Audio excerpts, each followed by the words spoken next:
From the 1st of April 2026, India has introduced strict new rules around CCTV technology.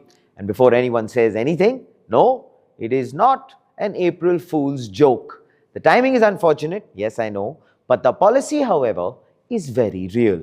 Power grids, telecom networks, data centers, these have been in the security conversation for a while now. CCTV never quite made it onto that list. It was just cameras. Cheap, useful, and absolutely everywhere. The thing is, a camera connected to the internet watches, records, and if the wrong people have access to it, it reports. India has looked at that rather uncomfortable fact and decided it is seen quite enough of Hikvision, Dahua, and TP-Link. For over a decade, India built its surveillance network on imported equipment, mostly Hikvision and Dahua technology. Nobody was asking too many questions about where they came from because they were cheap, they worked, and they went into everything. Small, smart cities, office parks, apartment gates. A decade of keeping a very close eye on things. Turns out, perhaps too close. MeitY, India's Ministry of Electronics and Information Technology, has introduced two things worth knowing about. The first is Stqc, which stands for Standardization, Testing and Quality Certification. The second is ER01, the Essential Requirements Framework, covering cybersecurity, hardware safety, and where every component actually comes from.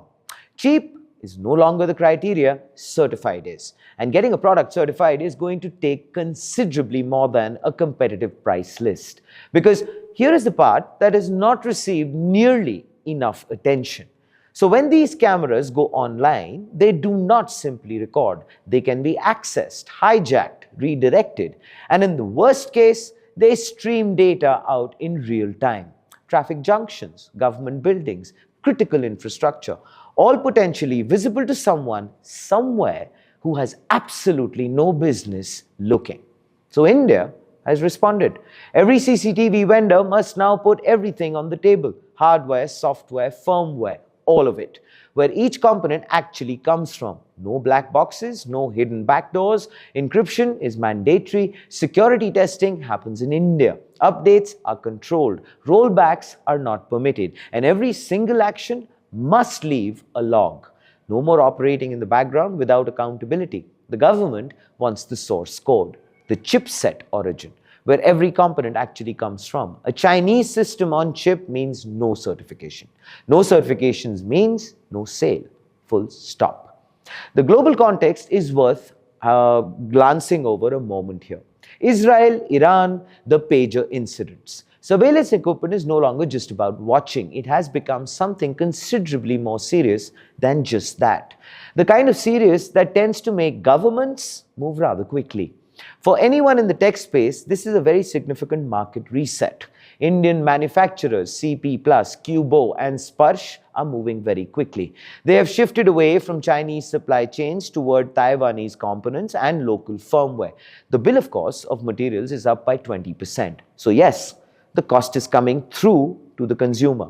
It turns out that sovereignty, like most things worth having, does not come at the old price point. And here, of course, is the front page take. Indian players now hold 80% of the market. The grey market, it's closing.